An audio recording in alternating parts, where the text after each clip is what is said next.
तो पिछले एपिसोड में हमने देखा था कि सभी क्लीनर्स एक अंडरग्राउंड जगह पर पहुंच जाते हैं जहाँ पर उनका सामना रेडर्स से होता है और तभी रूडो उन रेडर्स से पूछता है वो कहाँ है, आखिर तुमने अमो के साथ क्या किया, जिस पर उनमें से कोई भी जवाब नहीं देता। और तभी एंजिन कहता है कैसे हो भाई लोग, सॉरी वो तुम्हारा रूडो को अकेले पकड़ने का प्लान थोड़ा चौपट हो गया, हम भी बोनस में आ गए, तो बताओ ये सब क्या है और तुम हम सबको यहाँ क्यों लाए हो। और तभी उन रेडर्स का जो हेड है वो एक घड़ी को निकालता है जिस पर एक टाइमर चल रहा होता है और वो रूडो से कहता है तुम्हें लगता था कि क्लीनर्स हर चीज को हल्के में लेते हैं, है ना रूडो, पर तुम गलत थे। ग्राउंड के लोग हमेशा चौकन्ने रहते हैं, इसलिए वो तुम्हें कभी अकेला नहीं छोड़ते और इसी वजह से वो अभी यहाँ है और हमें यकीन था कि ऐसा ही होगा। और तभी वो टाइमर पूरा हो जाता है और तभी वहाँ पे कचरे का सैलाब हो जाता है, मानो कि वहाँ पे कचरे की नदी बहने लग जाती है। और तभी जो इंडेडर्स का हेड था वो रूडो को अपनी तरफ खींच लेता है और तभी सभी क्लीनर्स उस सैलाब के साथ बह जाते हैं और वो सभी लोग अलग अलग हो जाते हैं। और तभी हम रूडो को देखते हैं जो कि इंडेडर्स का जो हेड है उससे कहता है कमीने बताओ तुमने उन्हें कहाँ भेजा, जिस पर वो बंदा रूडो से कहता है मैंने उन्हें कहाँ भेजा इससे कोई फर्क नहीं पड़ता, वो अपनी मर्जी से तुम्हारे साथ आए थे, खैर मुझे अपने आसपास कचरा अच्छा नहीं लगता। और तभी कुछ पोर्टल समन होते हैं जिसमें वो जो बाकी रेडर्स हैं वो चले जाते हैं और तभी जैबर भी पोर्टल में जाते हुए रूडो से कहता है रूडो मेरे दोस्त हमारे जाने के बाद बॉस को ज्यादा परेशान मत करना, हम तुम्हारे साथ आए बोनस के साथ खेलने जा रहे हैं। और तभी वो एक डेविल की तरह हंसते हुए उस पोर्टल में चला जाता है और तभी हम इन रेडर्स का जो हेड है उसे देखते हैं जो कि रूडो से कहता है तुम किसकी बात कर रहे हो, आखिर अमो कौन है, क्या यही तुम्हारी गुस्से की वजह है। मैं तो बस यहाँ उस गुस्से को बांटने आया हूँ, मेरा नाम है जोडियल टाइफून, क्या तुम मेरे साथ स्पेयर को तबाह करना चाहोगे। और ये सुनकर रोडो थोड़ा सा शॉक हो जाता है, ये कहो कि वो थोड़ा सा शांत हो जाता है और तभी वो अपनी आंखों के सामने इमेजिन करता है बहुत सारे लोग रो रहे हैं और वहाँ के सभी लोग मारे जा चुके हैं क्योंकि स्पेयर पर अटैक हो चुका है, जो देख के रोडो थोड़ा सा डर जाता है। और तभी उन रेडर्स का जो बॉस है वो कहता है क्या तुमने भी वही देखा जो मैंने देखा, वो कोई तुम्हारे अपने लोग नहीं थे, जो भी तुमने देखा जो भी तुमने महसूस किया वो तुम्हारे गुस्से से होने वाली तबाही का मंजर है। और तभी रोडो फिर से अपनी इमेजिनेशन में देखता है स्पेयर के सारे लोग मर चुके हैं और तभी वो साथ में से कहता है तुम मुझे अपनी बातों में गुलगुल घुमाना बंद करो, मुझे ये बताओ कि तुमने मेरे दोस्तों को कहाँ भेजा है, तुमने अमो के साथ क्या किया। और तभी ये बंदा रूडो से कहता है रूडो बात को पलटने की कोशिश मत करो, मैंने तुम्हें अपने तरीके से जवाब दिया, अब तुम्हारी बारी है, पहले तुम मेरी बात का जवाब दो फिर मैं तुम्हारी बात का जवाब दूंगा, बातचीत करने का यही तरीका होता है। तभी रूडो अपने मन में सोचता है अरे यार इसने तो मुझे अपनी बातों से ही फंसा दिया है, इससे डील करना तो अमो के साथ डील करने से भी काफी ज्यादा हार्ड है, अभी मेरे पास थोड़ा सा ही कचरा बचा है, उस नो मैंस लैंड से आने के बाद मैंने कचरा भरा ही नहीं। पर तभी जोडियल रूडो से कहता है एक बात बताओ तुम किस वजह से क्लीनर्स में शामिल हुए, जिस पर रूडो कहता है ताकि मैं स्पेयर पर वापस जा सकूं, मैंने स्पेयर पर वापस जाने के लिए उन्हें ज्वाइन किया। जिस पर जोडियल रूडो से कहता है तुम्हें सच में लगता है कि तुम ऐसा करने से वापस जा पाओगे, स्पेयर तक जाना उन क्लीनर्स की ड्यूटीज का हिस्सा बिल्कुल भी नहीं है, वो मदद तब करते हैं जब वो चीज उनकी ड्यूटी के दायरे में आती है। सच सच बताना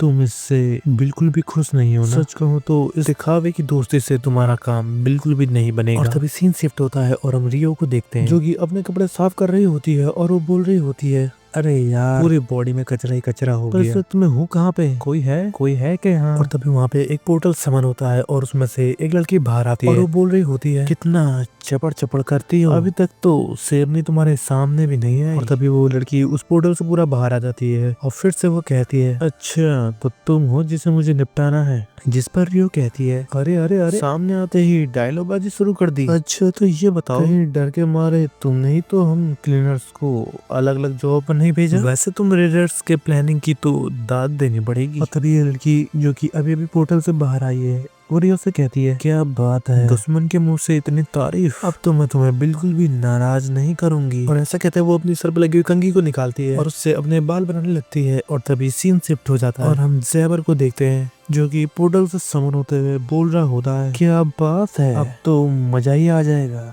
हम कितने दिनों बाद मिले हैं, है ना एंग्री मैन, मेरी खुशी का तो कोई ठिकाना ही नहीं है क्योंकि इस बार मुझे तुम्हारे हाथों से मार खाने को मिलेगा। तभी जनका कह रहा होता है कि जैबर को देख के ऐसा लग रहा है कि वो यहाँ मारने और मरने के इरादे से आया है। और तभी उनके बीच काफी जोरदार फाइट हो जाती है। जो जैवर है वो अपने नुकीले पंजों से जनका के ऊपर हमला कर देता है, लेकिन जनका अपने वाइडल इंस्ट्रूमेंट की वजह से, जो कि उसका डंडा है, उससे उसके सारे अटैक्स को डॉज कर रहा होता है। और तभी एक जगह पर जमीन में से बहुत सारा पॉइजन बाहर की तरफ आ रहा होता है, जिसकी आवाज जैवर सुन लेता है और वो कहता है ये बुड़बुड़ की आवाज कैसी है, जरा देखो तो। और तभी वो उस पॉइजन के पास जाता है और वो कहता है देखो जानका ये क्या है, ये किससे बना है। और तभी वो कहता है क्यों ना इसमें हाथ डाल के देखा जाए। और तभी वो उसमें हाथ डालता है और फिर वो जोर जोर से चिल्लाने लगता है अरे यार मेरा हाथ जल गया। भाई क्या चीज है यार, ये मेरा हाथ तो जल गया इससे। और तभी हम देखते हैं कि वो जो पॉइजन था वो उसके बाएं पंजे में आ जाता है। और तभी वो जानका से कहता है मेरे दाएं पंजे में तो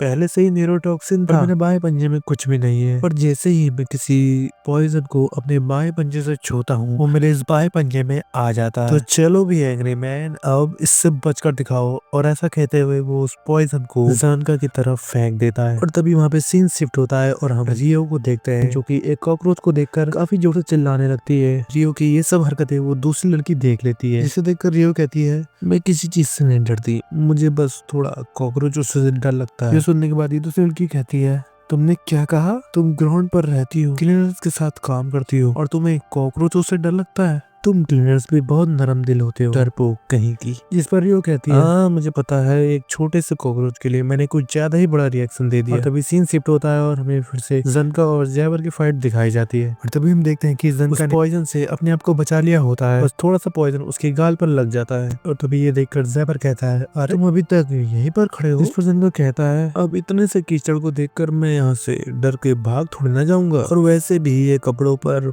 पॉटी गिरने से तो बेहतर है, और अगर तुम्हें अपने जहर का नशा करने का इतना ही शौक है तो अभी तुम्हारी ख्वाहिश पूरी करता हूँ।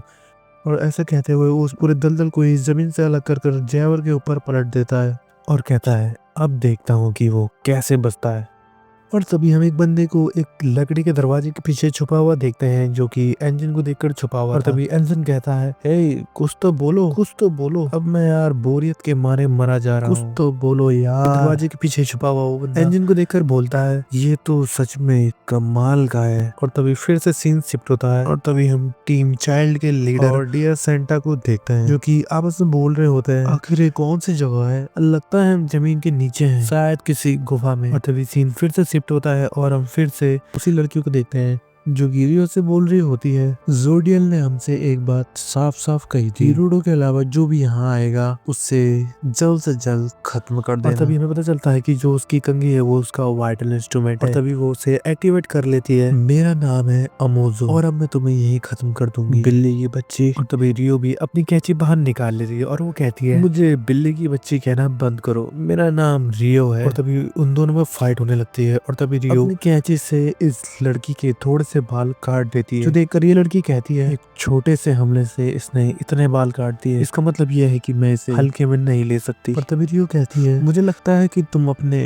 बालों से ही लड़ती हो, लेकिन अफसोस की बात है कि ये तुम्हारे लिए काफी बेकार रहने वाला है, ये कॉम्बो तो मेरे लिए बहुत ही बेहतरीन है। और तभी सीन शिफ्ट होता है, तभी हम जनका को देखते हैं जो कि बोल रहा होता है मुझे अच्छी तरह से पता है कि तुम्हें कुछ भी नहीं हुआ है, चलो अब चुपना बंद करो और मेरा सामना करो। तभी जैबर की कोई भी आवाज नहीं आती, जनका को लगता है कहीं मैंने उसे हरा तो नहीं दिया, और वो उसे देखने के लिए आगे जाता है और वो देखता है कि कोई भी हलचल नहीं हो रही। और तभी हम जैबर के हंसने की आवाज सुनते हैं, तभी हम देखते हैं कि उसके पंजे और भी ज्यादा अपग्रेड हो चुके हैं, उसके पंजे पहले से काफी ज्यादा बड़े हो गए, जिसकी वजह से उसने अपने आप को ढक लिया था ताकि पॉइजन उसकी बॉडी को ना छू सके। तभी जैबर कहता है आखिरकार वो हो ही गया, जिसका मुझे काफी टाइम से इंतजार था, आखिर कोई तो मिला जिसने मेरा असली रूप को बाहर निकाला। जानका मेरे दोस्त तुम्हारा बहुत बहुत शुक्रिया, तुम्हारा भी तो कोई इसके आगे लेवल होगा, तुम चाहो तो मुझे दिखा सकते हो, उसको छुपाओ मत। और तभी ये सब देखकर जानका अपने मन में कहता है आखिर ये सब हो क्या रहा है, मतलब अभी तक जो मैंने देखा वो इसका असली रूप नहीं था।